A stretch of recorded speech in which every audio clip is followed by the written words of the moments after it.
What would you do if someone bulldozed your family's cabin without permission? What if the person behind it was the HOA president, who forged your signature to steal your land? And what if she built her own mansion on top of your memories? Would you walk away? Or would you take everything back, brick by brick?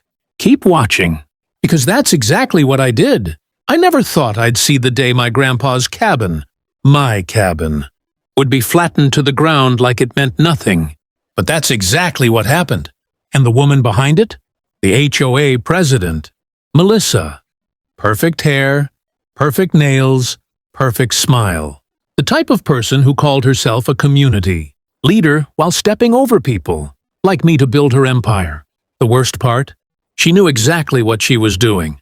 My name's Cole, and my family's had a cabin nestled at the edge of Hollow Creek since before I was born. Built by my grandfather in 1972. Hand-cut timber. Stone fireplace. The works. It wasn't big, but it was ours. It was where I learned to fish. Where we spent summers roasting marshmallows and winters snowed in with board games. After Grandpa passed, it became my escape from the city. From everything. Until the HOA got involved. You see, the Hollow Creek HOA didn't even exist until 5 years ago. That's when Melissa moved in. Blonde, bold, and bulldozing her way through our quiet lakeside community with a clipboard and a vision. First, she built a gate. Then came the cameras, rules about fence heights, lawn colors, even what type of bird feeders you could hang. And then came the big push, rezoning. Suddenly, cabins like mine were unsightly and out of sync with the new aesthetic. I got letters, fines, a threat of condemnation. Melissa smiled through it all like it was just paperwork. But I refused to budge. Until one weekend I drove up, and the cabin was gone. Just gone. Replaced by a concrete foundation with pink flags sticking out like knife wounds in the dirt. Melissa's mansion in progress. All glass and arrogance, jutting out where my porch used to be. No warning, no notice. Just theft, wrapped in bureaucracy. I dropped to my knees where the hearth used to be. The ashes were still warm. My family's memories bulldozed and buried under rebar and blueprints. She thought she could erase me. She thought I'd do nothing. But she didn't realize who she was messing with. Because if there's one thing Grandpa taught me, it's how to fight dirty when someone plays unfair. And Melissa? She was about to learn that the hard way. I didn't go home. I slept in my truck that night, right next to the construction site, where my cabin used to be. I stared at those steel beams rising like bones out of the earth. My earth? I couldn't sleep. I couldn't think. Just one thought on loop. She really did it. She actually did it. At sunrise, I stormed straight to the HOA office. Of course, Melissa wasn't there. Just her assistant, Chad, smug, 20-something, Bluetooth headset permanently fused to his skull. He gave me the classic fake surprise. "Oh, Mr. Granger, right? Yeah, Melissa mentioned something about your structure being non-compliant. I think it was like 5 feet over the easement line? 5 feet. That's what they claimed." He handed me a stack of papers, half of them already stamped approved. And that's when I saw it, tucked into the back. A permit, signed by Melissa herself, not just as president of the HOA, but as acting property trustee. Trustee? My name was nowhere on it. I was shaking. I asked Chad one question.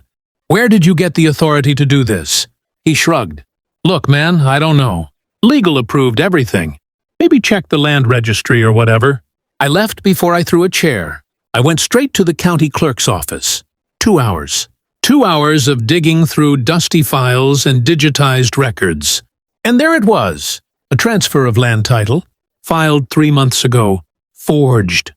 The signature was a butchered version of mine, like someone copied it off an old check with a shaky hand. The address was correct. The parcel number, right? But the seller's name? Cole Granger. The buyer? Hollow Creek Preservation Council? That wasn't a real council. It was a shell entity, one that Melissa created 3 months after becoming HOA president. She stole my land, on paper, before she ever poured concrete. She planned it. She knew the system. She buried me in legalese, counted on me not to notice until it was too late. And it almost worked. But now I had proof, a motive, a paper trail. Melissa built her dream mansion on a lie, and I was going to make sure it came crashing down. The moment I walked out of the county clerk's office, I knew I couldn't take Melissa down alone. She had power, money, lawyers, connections. But what she didn't have? People who liked her. I started with Old Man Jenkins. He'd lived in Hollow Creek longer than anyone. He hated the HOA. They fined him.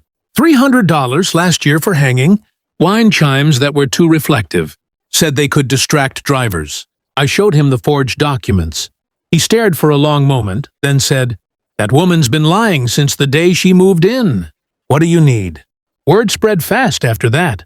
Within a week, I had neighbors knocking on my door.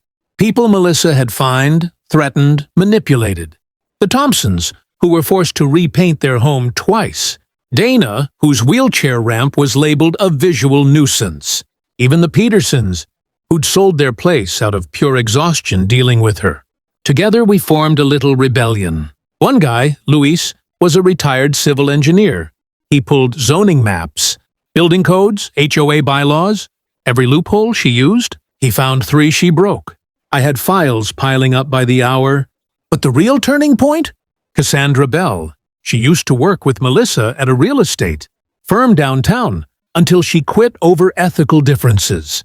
I tracked her down on Facebook. One message. She agreed to meet. We sat in a diner off Route 11. She looked me in the eye and said, "You're not the first person Melissa's done this to, but you can be the last." She handed me a flash drive, emails, memos, signed documents, everything Melissa had sent. About rezoning, land acquisitions, and her Preservation Council front. She'd used the same scheme on at least 2 other parcels in another county. One was still under investigation. The other? Quietly settled out of court. She thought she covered her tracks.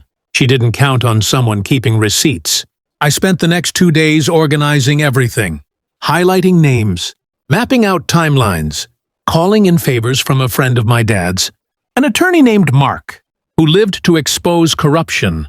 He looked at my stack of evidence, grinned, and said, "Oh, we're going to have fun with this. Melissa may have broken ground." But now, I was breaking case, and I wasn't stopping until I took back everything. We filed suit the next morning. Fraud, forgery, illegal seizure of property, misuse of nonprofit status. We threw the whole book at her, and then some. Melissa was served during an HOA meeting, right in the middle of her speech about community beautification. The look on her face when that envelope landed in her lap? Priceless. She tried to play it cool, gave some canned line about baseless claims and malicious harassment. But her hands were shaking. She knew what was coming.